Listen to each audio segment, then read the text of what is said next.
Do you want his praise? I mean, I try not to, but doesn't everybody want their father's praise? Do you get praise? I asked if you would want his praise, and I got the response of, it would be nice, but it's not going to happen. And all these logical rationalizations about why it's never going to happen. It's hopeless. I kind of given up on it, but does not change the fact that when I ask you about it, I can see it. I can say, don't read Twitch chat. Forget about them.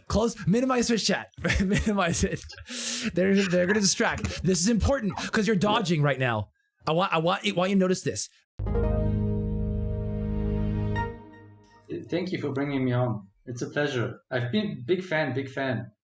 Hi, Tom. Hi, Twitch chat. Hello. Thank you so much, Sorica. So can you tell me what you want to talk about today? Okay, so basically motivation. Because yesterday when you were on front page, I heard you say that you like to talk about motivation. And I think it's a motivational problem that I have with these cycles that I go through, with being motivated to work out, being upset with myself and my physique and thinking I need to work, and then doing something. And then my usual pattern is that I'll get a little bit sick, a little feeling under the weather, maybe having a bit of a cold, and then just starting to take it easy. And oftentimes I carry on that cold for weeks. Then I think it's a psychological thing where I'm just like having an excuse to say that, okay, I'm not feeling that well right now. I shouldn't be dieting. I shouldn't be working out. And I keep doing this for years and years. Thank you for sharing that. That sounds exhausting. Like you've been through this so much, and it's just like, man, you're over it. Does that resonate at all? I mean, it's not that big of a problem. It's just, I mean, this is sort of my nature. I develop an interest for something, and then I go at it 100% and neglect other things a little bit. Like I'm 100% focused on one thing, and then I sort of let it be again. Can you tell me, help me understand an example of you like going 100%, not necessarily just fitness related, but something else where you 100%? Like a new video game or a coding project or something like that. Something that I'm just genuinely interested in. Can you tell me more about one of those? Well, I don't know. Maybe just like play the new release of Path of Exile, which is a video game, and I'd play that for 3 weeks, 4 weeks maybe, and then just one day I'm just over it. Can you help me understand why you get over it?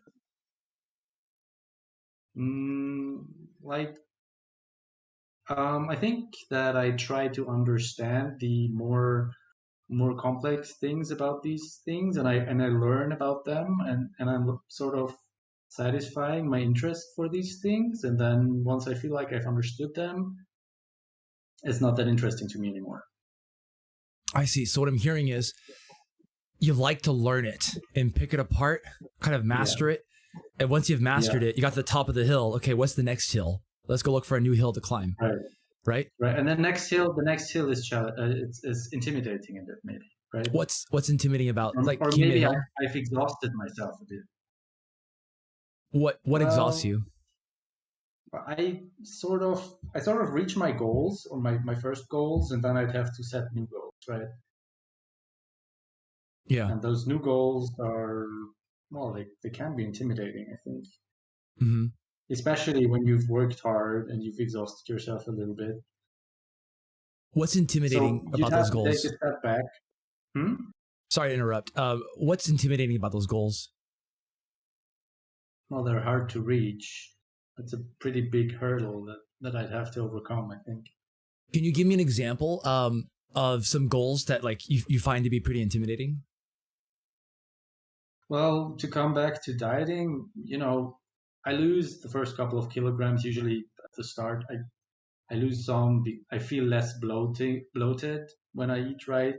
So the first couple of days I'll lose a few kilograms, and that it'll start to go much slower, right? Um, and I do that, and I'm fine. And then I've gone down from like 90 kilograms to 85 or something. Um, and I've been working hard, and I'm feeling all right. And then it's like keep going. A cut from, I don't know what I get to. Maybe I get to 16% body fat or something, and to go down to 12, it's like much harder, I think, than the first couple of percent. When you say it's much harder, how do you feel about that? Looking at that, like, oh, it's gonna be much harder to go from 16 to 12. How do you feel about that? Yeah, I mean, I don't have that pressure from myself anymore, where I feel like, okay, I feel bloated and I feel a bit fat. I'm unhappy with how I look in the mirror, and I don't really have that anymore. So it's harder to get motivation for the rest. Can I think for a second? It's tough. Yeah, sure. Think for a second. Looking at Twitch chat. Yeah, go ahead. You can read Twitch chat. Can you tell me what it was like growing up? Oh, it was tough, actually. I have successful parents. My father was working a lot. He was always doing a lot of endurance sports. A very motivated guy, like no end to his motivation. My mother always working as well, like really busy people. I've had trouble with school, and I moved out when I was 17, which was really good because I was always getting banging heads with my parents, basically, or What did you bang not heads really about? banging heads. We weren't actually fighting. It was just me getting is it reprimanded? Is that the word? Yeah. For all sorts of Scolded things. and Usually in trouble. school. Yeah. It was all better once I moved out. I needed that sort of distance, but I've always felt like the amount of energy my parents have, I just don't have. So I'm getting this picture of when you were growing up, you saw your parents doing so much. How did you feel looking at them, seeing that they're doing so much? I always felt that I I couldn't ever do it the way they do it. They were workaholics. Can I think for a second?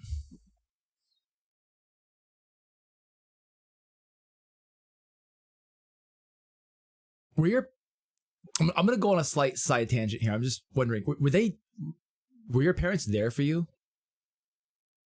Yeah, my mother more so than my father. I mean, my father is just like always had his own goals in mind, whereas my mother, she was always there for us. Yes, and we always had really good care. Like we had different au pair girls, and like always somebody there to look out for us.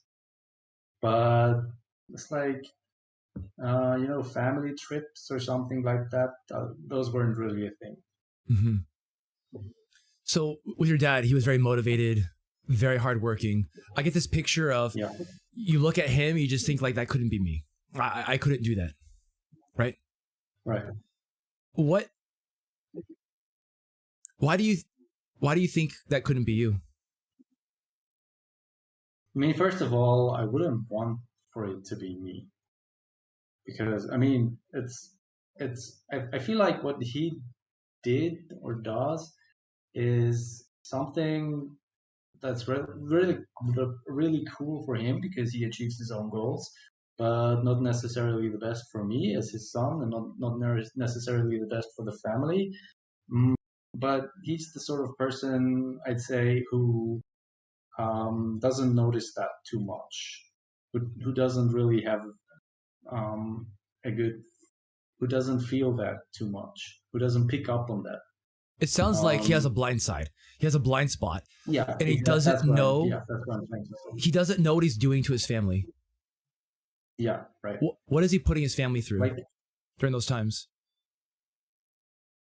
Just lots of work for my mother, and like not very much quality time with him. Like, I mean, we're on good terms, all of us, and it's all been going well.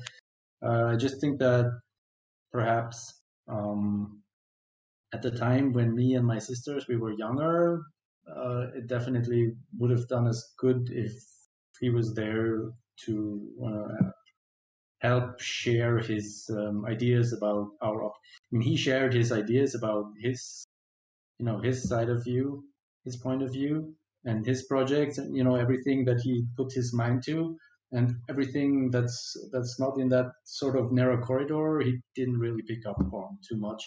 And I think but I mean, it's not like he put us through any ordeal or anything. Yeah.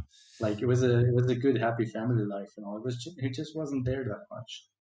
Can I? And by the way, I should have asked this earlier. Should I call you Sorica, or do you have a preferred name? You can call me Greg. Greg. Okay, thank you, Greg. Yeah. So, Greg, do you feel like your dad had an imbalanced approach to life and work? Yeah. Would you say for you, you need to have balance, or like have you taken anything away from that?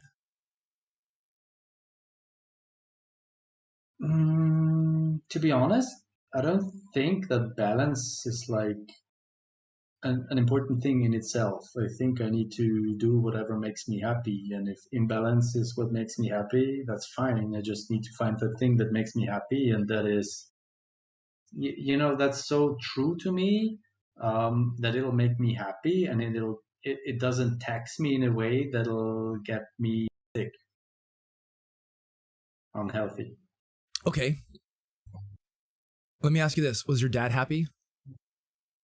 Yeah. He thinks of himself as the greatest, he has most a good patient opinion person of in the himself, world. right? Yeah. So, but let me ask you this, Greg. He was happy, but I get this picture of the kids could have been happier or benefited from. Yeah. Like they're not benefiting from his happiness, or like there's a trade-off there. He was happy. He was doing his motivation. He led to some imbalances, and there were some winners. There were some losers, right? That's the picture I get. There was no free lunch for this. And so the reason why I'm coming back to this is because I wonder if that is a subtle aspect of your life. Did you take any of that and internalize it as I need to have balance, or the opposite of what he was doing was actually kind of okay to strike an imbalance? I'm just kind of probing and trying to see what resonates with you. Well, I think it's kind of selfish, that sort of behavior, and I'm not 100% sure what's good for me, but I have this notion of now that I'm grown, that it might be tempting to do it kind of in the way that he does, but I'm having this dispute, how much I can get away with, and not sort of make that mistake that he made, if you want to call it a mistake, or how much I can get away with without making my partner suffer. Are you married? Can I ask about your status? Kids? I have a partner, but not married. Okay. Can you tell me more about your school? Like you said, growing up, there were school problems. Can you tell me more about that? Yeah. So my parents were good friends with the headmaster, which was always also my homeroom teacher. And I sort of ping-ponged in that triangle, like from one to the other, and everybody giving me a bonk on the head. Oh man, that's got to be so tough. Oh, your parents close friends with the teacher. So, like, what were they bonking on the head for?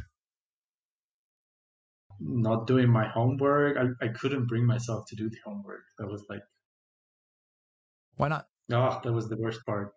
I don't know. Like, I still have that until today. I can't sit down and do my stuff. I've gotten a little better at it, sitting down and doing it just in time before it's due. So I get my work done. But when I was little, it was just like impossible for me to sit down and do my homework. Can I ask what you do for work now? Is it coding? I switched to coding now. I did a teacher training program for PE and English.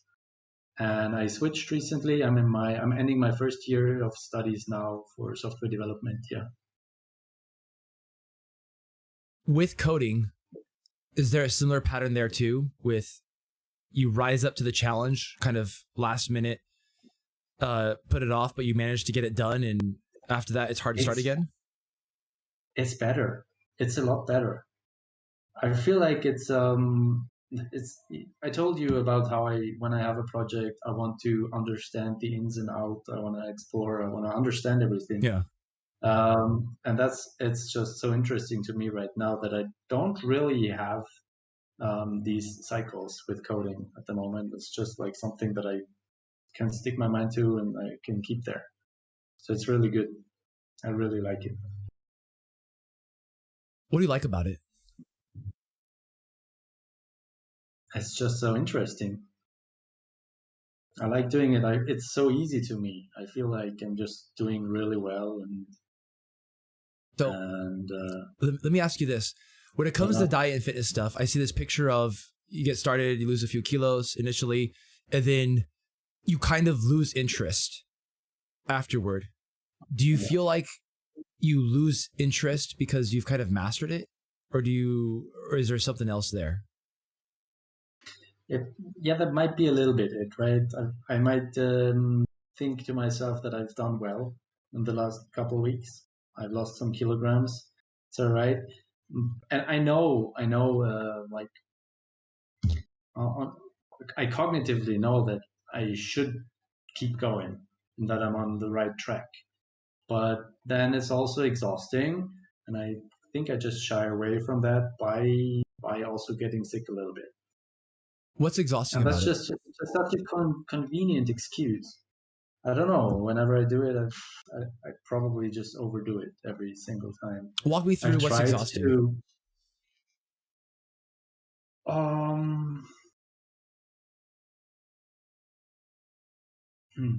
It's hard to say because I don't really feel it. I don't feel any exhaustion while I do it, as long as I'm on track, right? I mostly have the exhaustion set in when I stop. Okay. I can't really tell you what's exhausting. It doesn't feel exhausting, but let's try a different approach. Get the feeling that this must be the reason why I stop, because I don't see any other reason. Okay.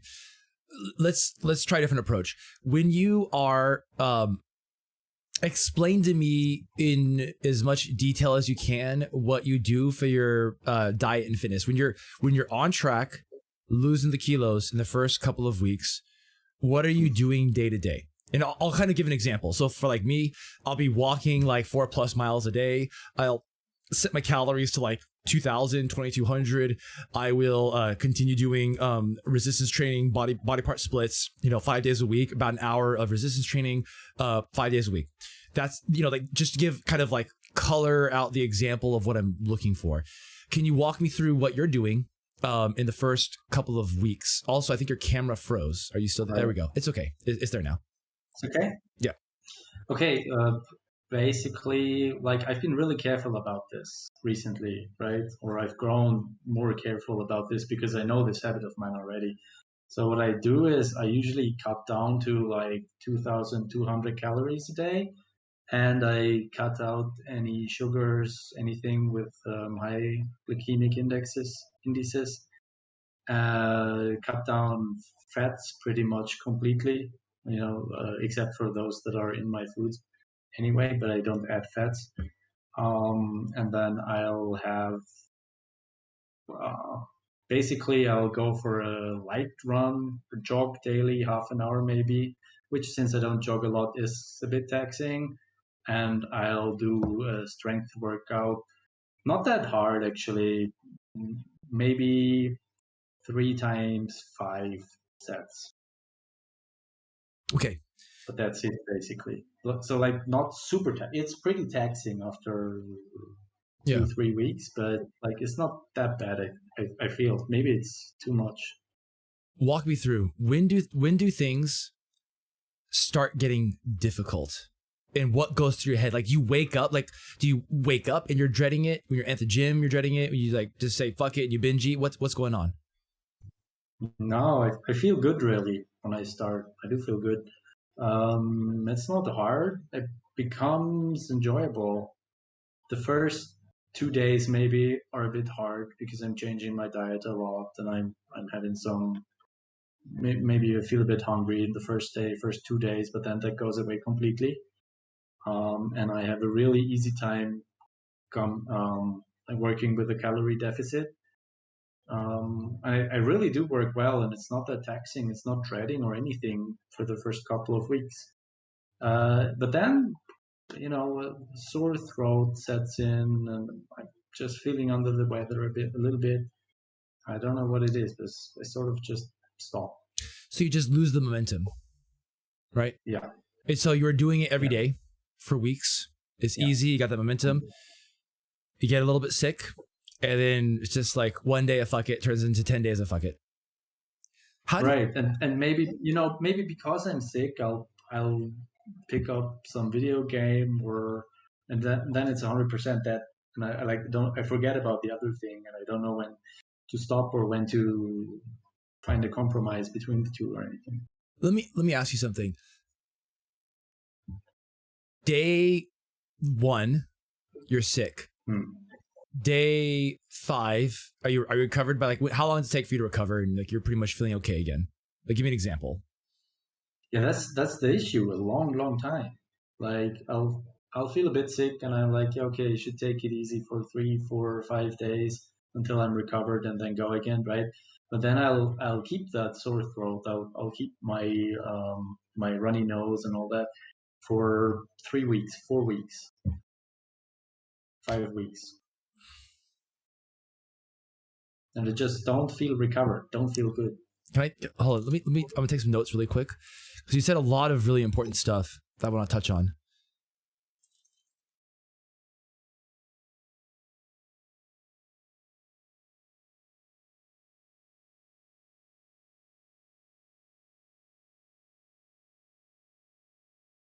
Week 1, week 2 of recovering and being sick. When you think about working out and you think about how you're not working out, how do you feel? How do you feel in that moment?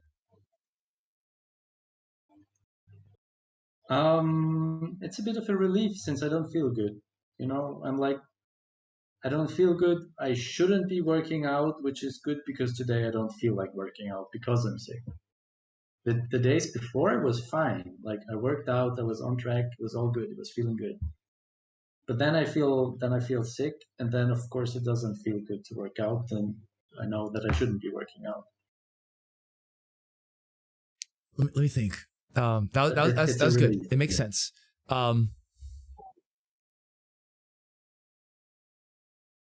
It's a relief. Like, you should. Does this resonate with you? It's relief. You should be doing your homework, but you don't have to. Like you're at school. It's the same thing. Mm-hmm. Go ahead. Same thing for work, right? When I feel overworked, I'll do the same thing. I'll get sick, and I'll not be able to go to work or anything, and just recover, and it's a relief. Were you overworked in school? I was working pretty hard.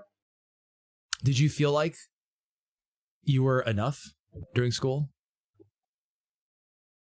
Like you're good enough? Yeah. I think but the thing is, I tend to give more than 100%. Like, it's what I feel like, right? Do you feel like your parents and your teacher saw that you were giving more than 100%? I mean, what I put myself to, usually everybody is very happy with. Like, I don't ever get that a response of me being insufficient or anything, and I don't want that. Like, I want to be sort of perfect, but it's very taxing to me. When you were in school, you were trying to be perfect and trying to do your best, but were you the best? were you good enough in the eyes of your parents and teachers? Yeah, it was good. But they were scolding you a lot, right, and reprimanding you. Oh, you mean, sorry. I thought Okay. you mean when I was working in school for my profession. Oh No, no, back when I was sorry. in Yeah, school. yeah. Sorry, I'm going No, back to your younger years. What grades were you in around that that was time, or how old were you? that was terrible. That was when I was in school. That was absolutely terrible. Like, Give me an age range, so just uh, that way I can make sure I'm yeah, being specific, referring to that. Like, how old were you? from like 6 to 10, basically primary school, and then it sort of stopped. I mean, I was terrible, but like, what you gonna do, right? Yeah. So let me ask that again. 6 to 10. Were you giving it your best at that time? No, absolutely not. Like my best would be working, right? I just had that block in my mind. I just couldn't put myself to the work. I just didn't do the homework. Like,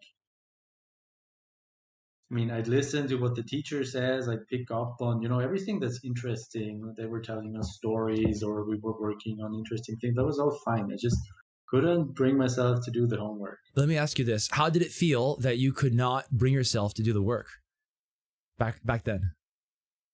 Terrible. And I always had people sit down with me and try to do the homework together with me, which is very nice, right? But that was dreadful.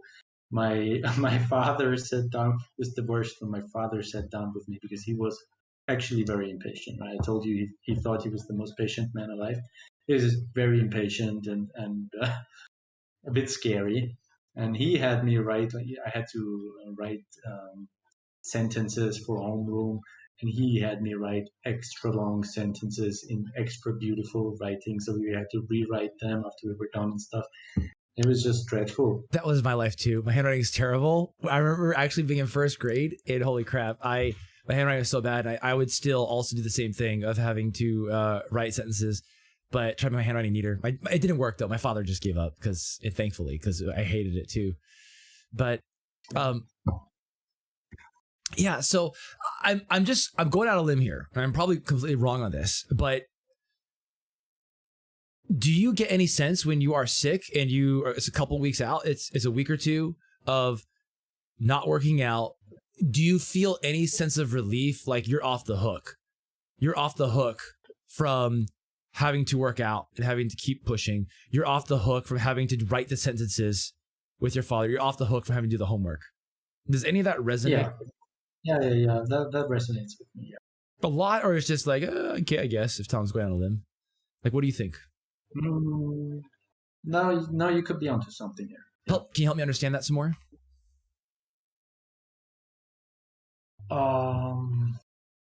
Well, the way you put it, it also resonates with me that just meeting expectations all the time is sort of hard, and then I just wanna go back into my turtle shell for a little bit and just no interaction and no expectations and nothing.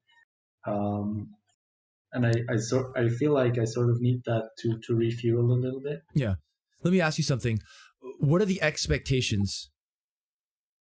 What expectations are there for the diet and fitness stuff that we were talking about earlier? I guess the expectation would be a little bit that this is easy, that this is it's actually, I mean, since I wouldn't bring it up like this, but since we've been talking about my parents, it's always been like a side thing for my father. He's never made a big deal out of it, right? He'd work the whole week, like 12 hours a day, and then he'd be like, okay, it's Saturday, I'm going for a casual 8 hour run. 8 hour And run? then A yeah, crazy. casual eight? He's going to Crazy run a man. marathon for 8 hours. Yeah, he did run marathons. Yeah, of course. Wow. Pretty decent times too. But like, yeah, that's the sort of thing. And it was always, casual, not a big thing, not a main focus or anything. So it should be happening on the side. Like I shouldn't. I should pursue my professional career and on the side just be like a fitness god or something, right? I'm sorry, I just need a minute to So take that in. A it should be casual easy. marathon, like your father doesn't sound human. He sounds No, he is not. he No, sounds no, like no. That- superhuman. That's what I'm telling you. You can only do that by cutting out so much stuff in your life. You cannot even see the stuff that's out of your focus. You know. So let me ask you this again. What are the expectations that we're talking about diet and fitness stuff? I asked you about diet and fitness expectations. And then you told me about the story about your father, casual marathon runner, 8 hours. Can you help me understand the expectations? And like, let's bring it back to that. What's going on there? The expectations for me when I diet and Yeah. work out. Um, ooh, I mean, that would be something that I should know, right? What's the expectation? I don't know. What Have a is, six yeah. pack. Whose expectation is that?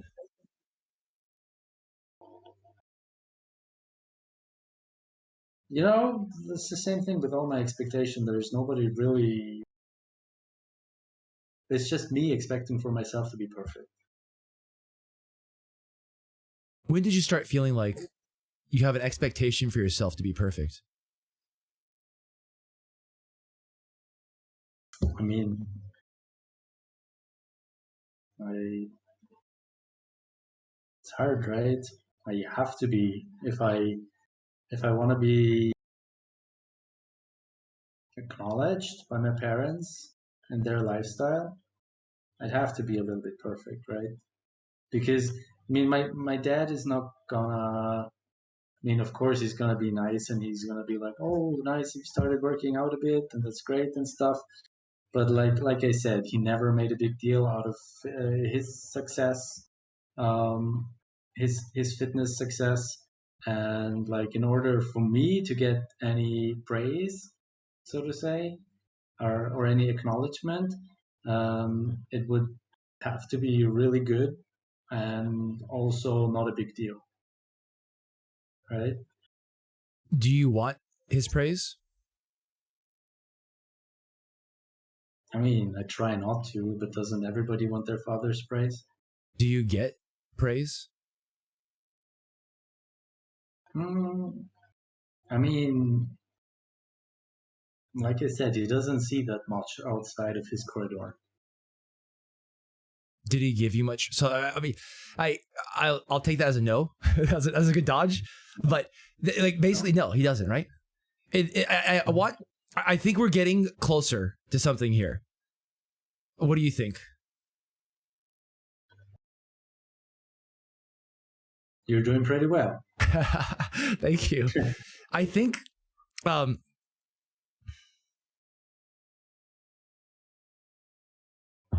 I asked you, do you feel like do you want your dad's praise?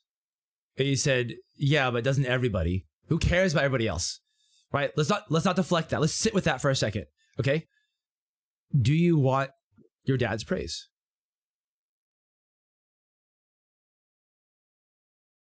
I mean, I'd like to say it's too late for that, but I guess I still do. Sure.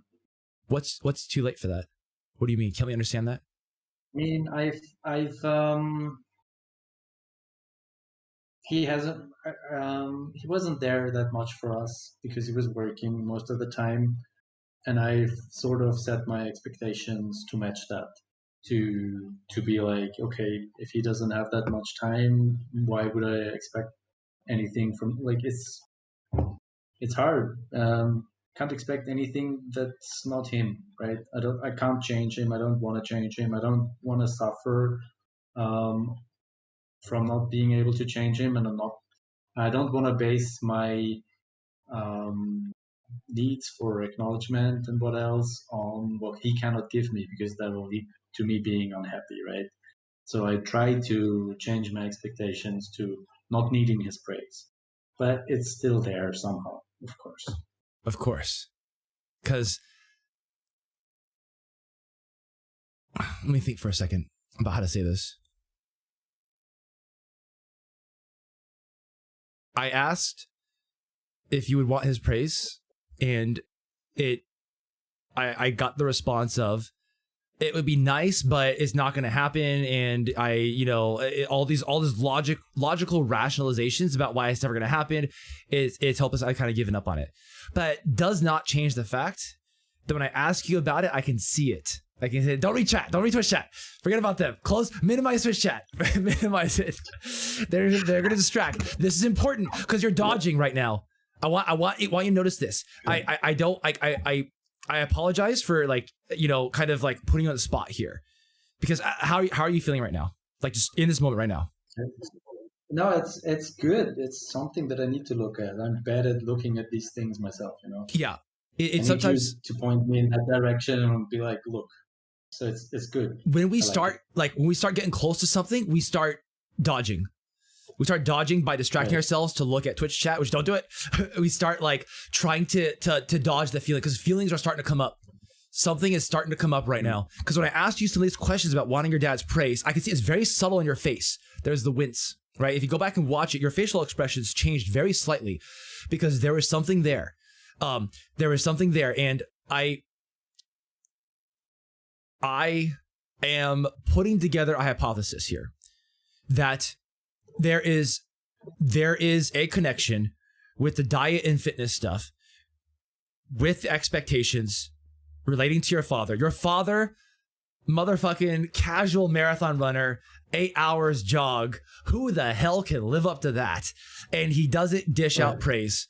And you were the boy, and when you're 8 to 12, I think is what you said, or 6th grade, when you're 8 to 12, yeah, around there, you were not good enough, constantly, being reprimanded.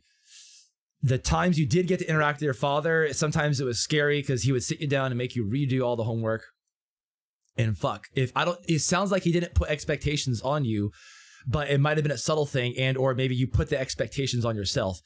And I hypothesize there might be some lingering expectations there with the diet and fitness, in terms of you feel like there's relief to get off the hook, to have a good excuse to not have to continue, to not be the casual marathon runner, to not keep this up. What do you think about that? I think that might hit the nail on the head, yeah. Can you help me understand what resonated with you about that?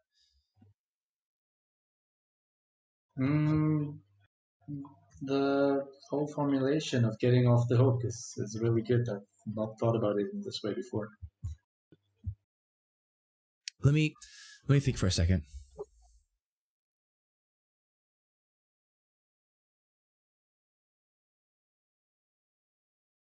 So you do feel like the getting off the hook kind of resonates. That's what you're feeling with being cold, cold and the sickness, right? Yeah. Because honestly, you have the formula. You have the formula. You know how to lose weight. Everything I heard and you said, it sounds like it would work. It sounds like it makes sense. Sure, it's going to be tough going 16% body fat down to 12% body fat. Sure, that's not an easy journey. But do you feel like, when you start doing this, by the way, when you start okay, I'm gonna start losing a few kilos, do you tell anyone? I used to, yeah, but I sort of stopped too, because I noticed myself having issues with coming through with it. Okay.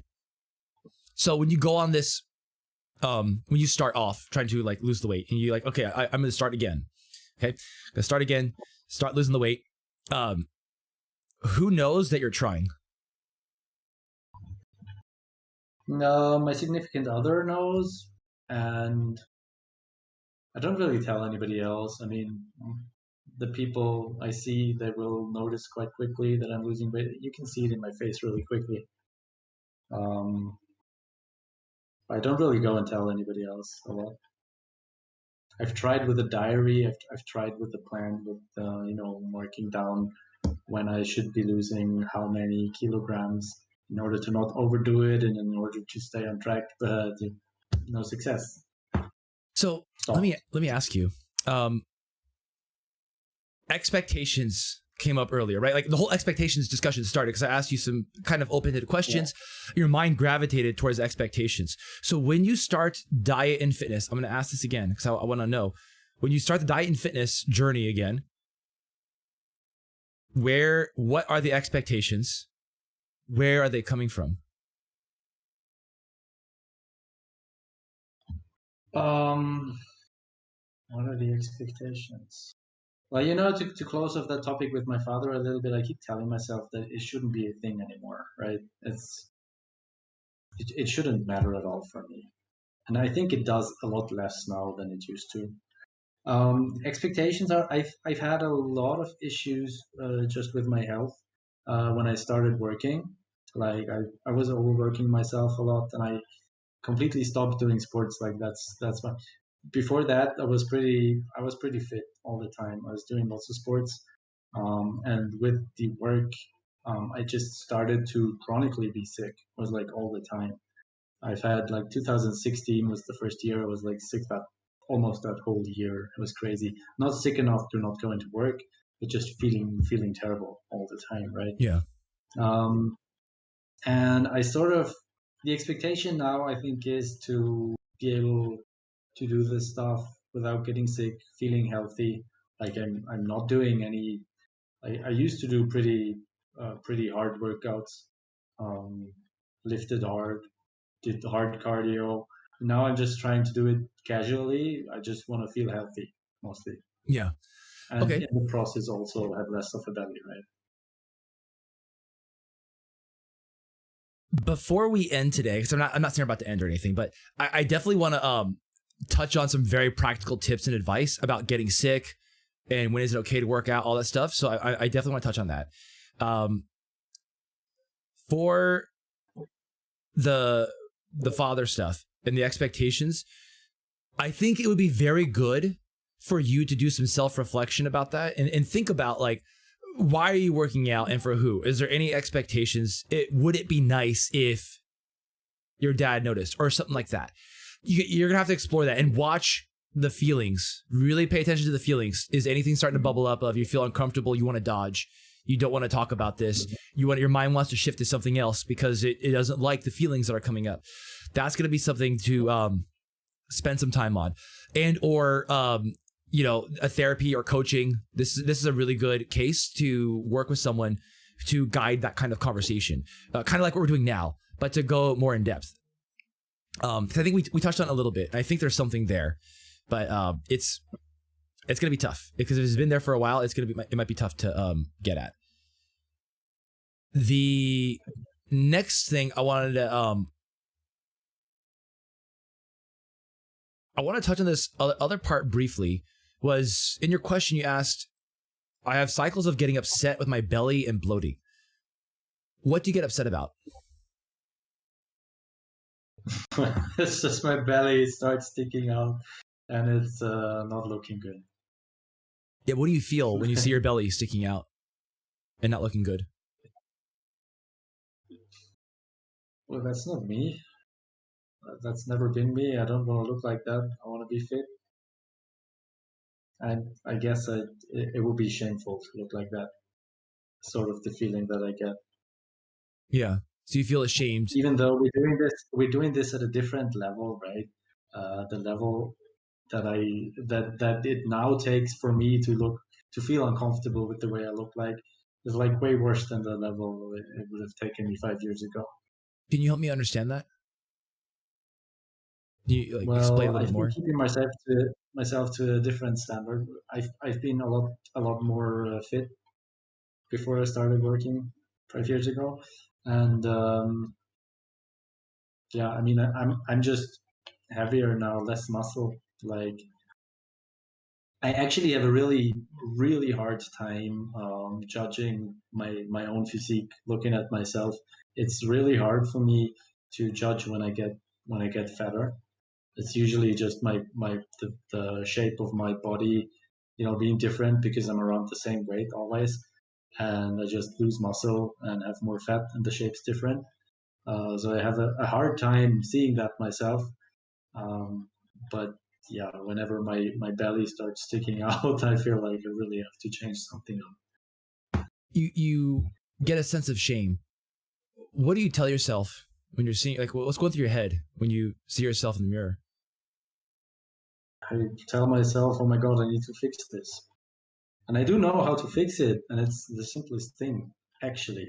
But like, I'm not coming through with it. So that's a problem. Asking you. What I'm trying to figure out is I'll just go out and say it. Do you get a lot of negative emotions and beat yourself up when you look at yourself like that?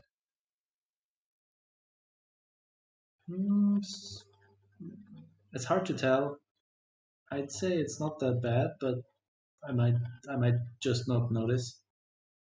That's something to think about, because usually, there's on a healthy level. I'll just give an example, and you're gonna have to kind of reflect on this to think about it yourself.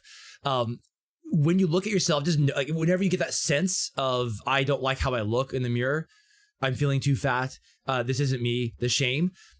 Get a sense for if you use that to beat yourself up, to fuel yourself with negative psychological motivation, because this is a common theme where people who are yo-yoing, they will just beat the shit out of themselves mentally to the point where they're so overwhelmed with negative emotions, they have to take action.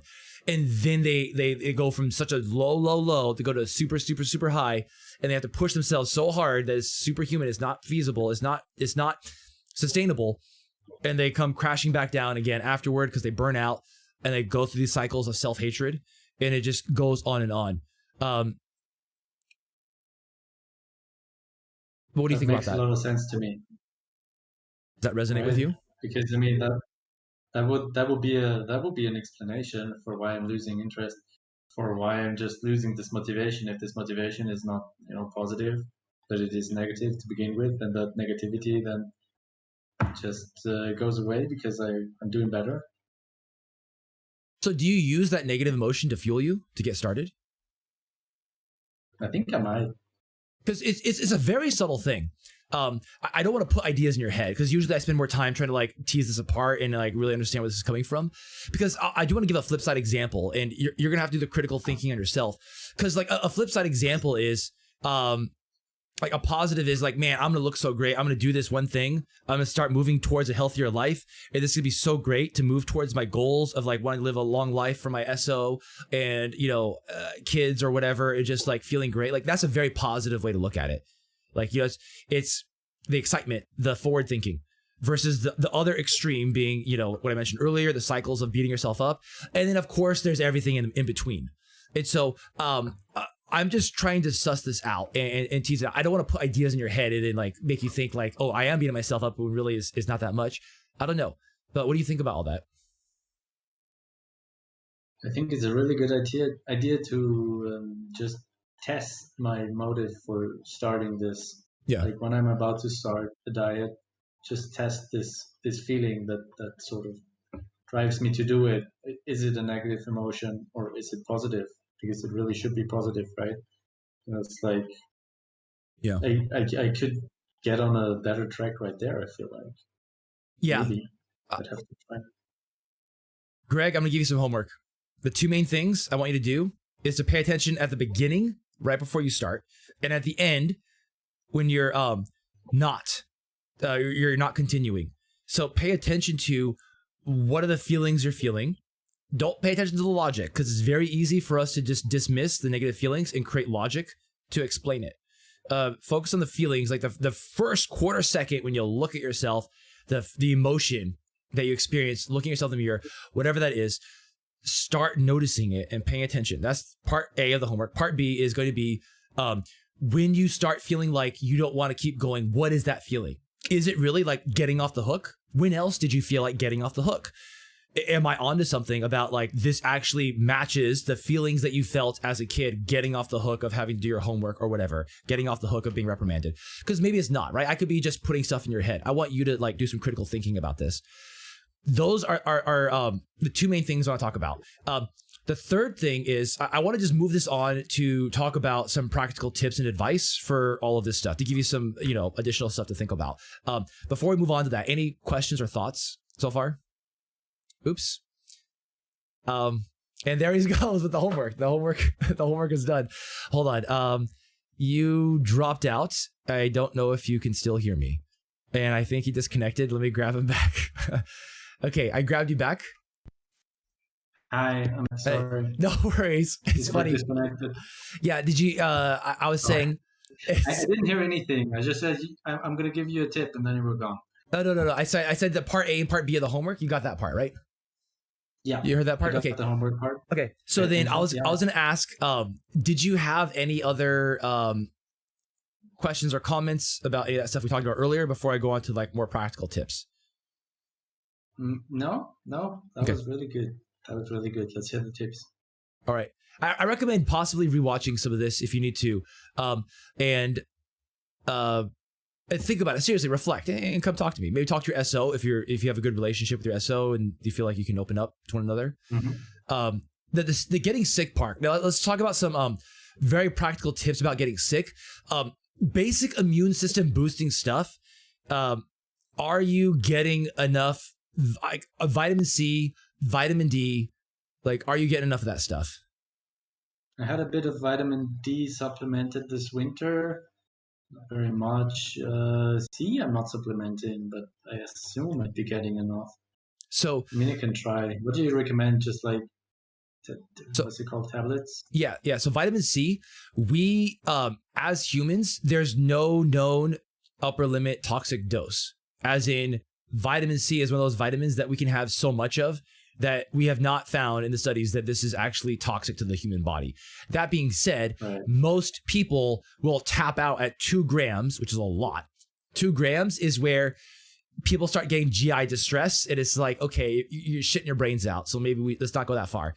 That being said, even though the vitamin Z, There are like infusions, right? huh? Vitamin C infusions, like highly dosed vitamin C infusions. Yeah, I think those are kind of a waste of money. People do I mean, that, just buy basic tablets and consume those. Mhm. So there's definitely studies. Okay, so if you are working out, it is harder on the immune system. Vitamin C is very important for the immune system and also for muscle repair.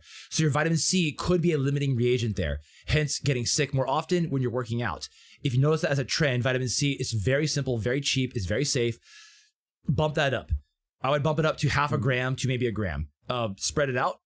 Because again, the main cause for concern is with superdosing vitamin C is GI distress. So just pay attention to that and start changing when you take it or reducing the dose. Because people say, like, they see the RDA for vitamin C is something like 50 milligrams. It's a tiny amount.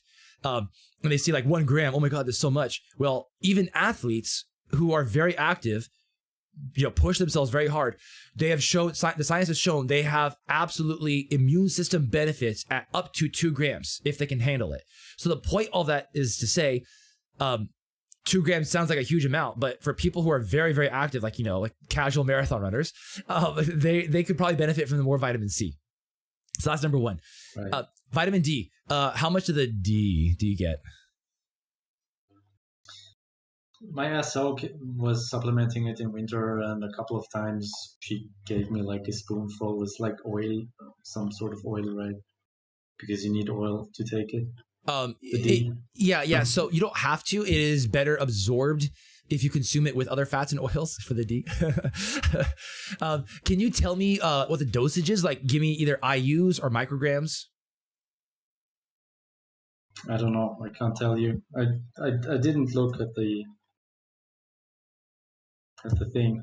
So It's like exclamation mark it vitamin was D. like either the subscription said either like 3 drops daily or 20 drops once a week, and she was like, there are 20 drops, let's go.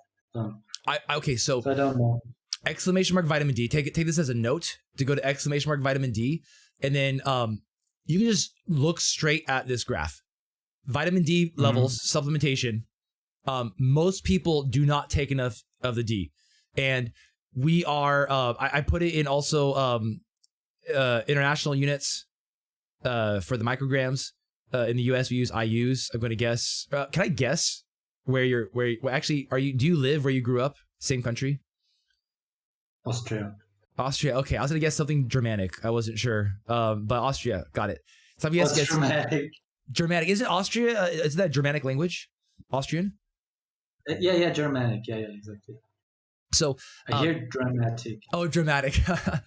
So in terms of the vitamin D, most people are not getting enough vitamin D. And also, have you ever had your blood levels checked for vitamin D? Yeah. What do you know what your blood levels are at?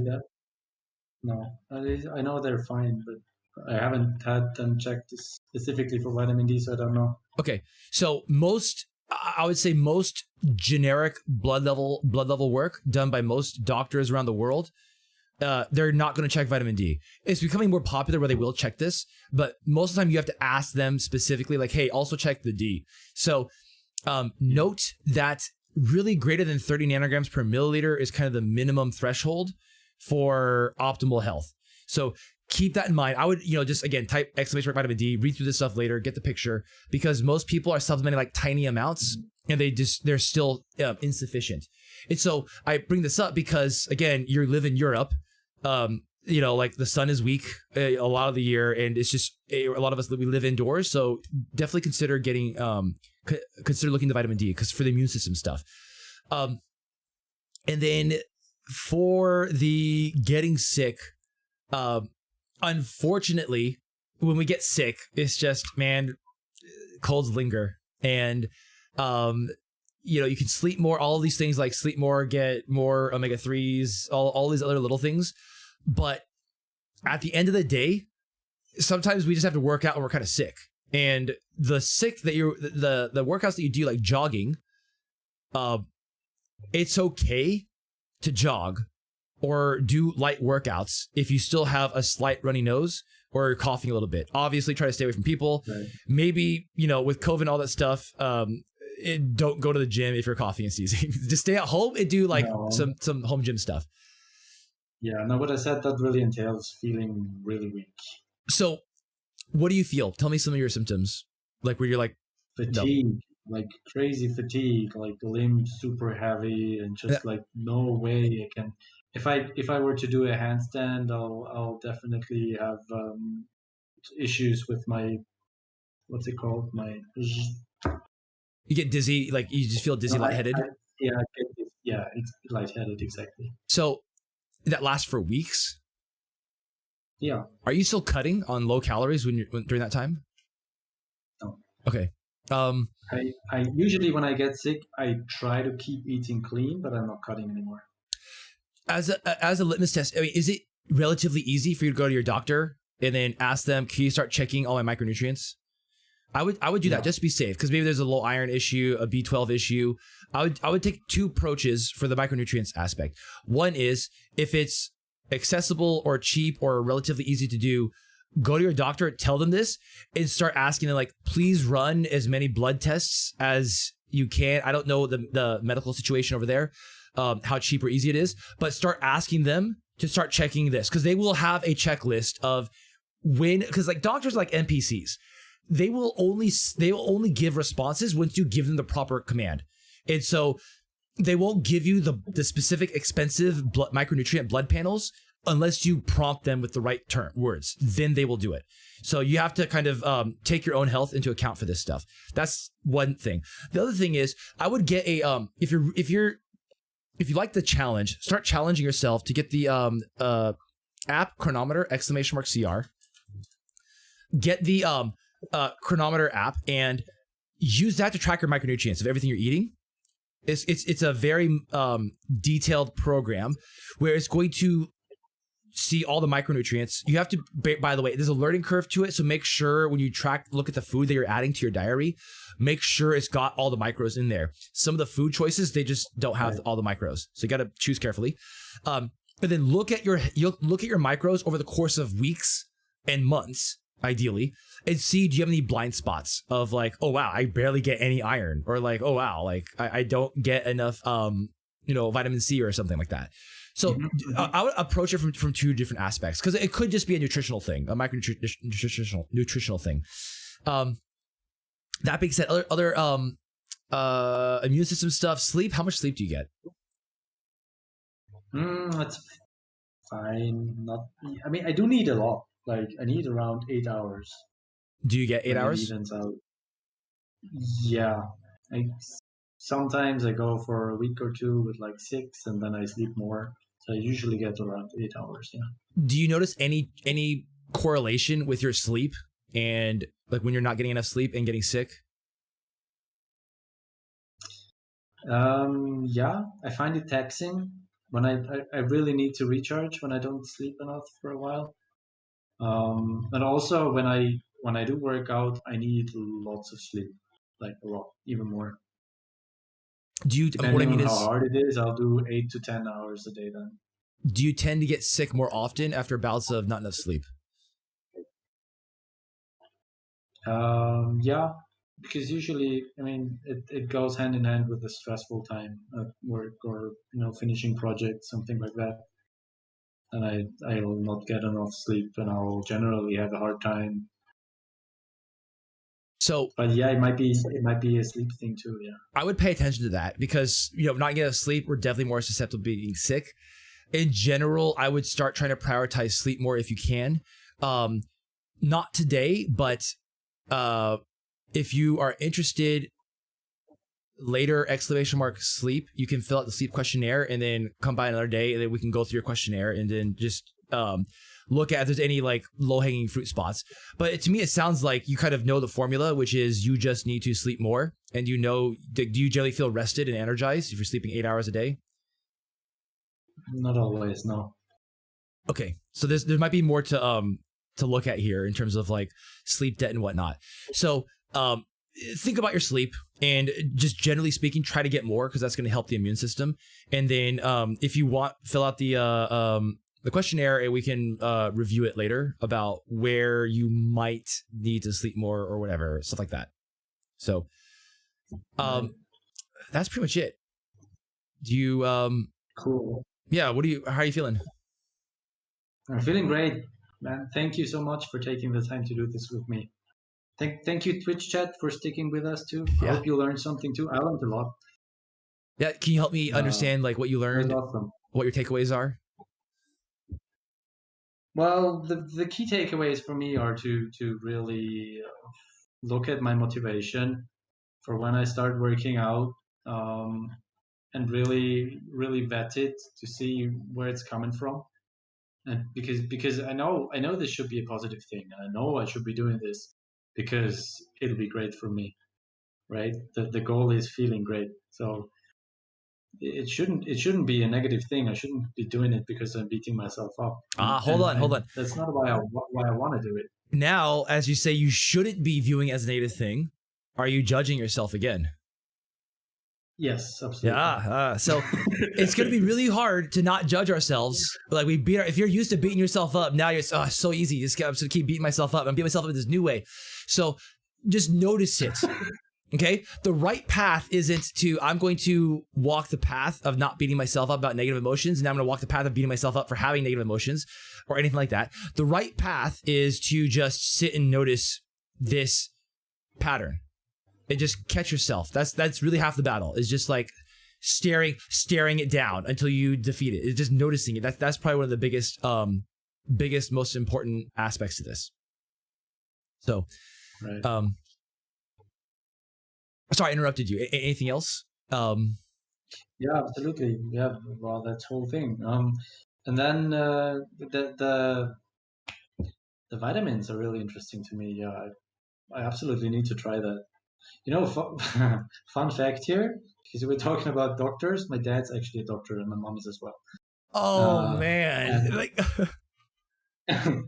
And my dad's always it's interesting because my dad he's doing just normal medicine, right? And my mom is doing homeopathy. Is that the word? Yeah, I think so. And those two don't go really well together, right? Mm-hmm. Hmm? Right. So they're fighting a lot. Okay, that's funny. And my dad's approach is always you don't need anything. Don't like when I asked him about vitamin C or anything, he's like, you don't need anything, right? Just run the 8-hour marathon on the weekends and shut up. Go to bed, sleep it off, and that's it. Yeah, casual marathon. And my mom is always like, don't take the normal medicine. It's bad for you. We're gonna do some sugar balls. Yeah. Whatever. So to get there.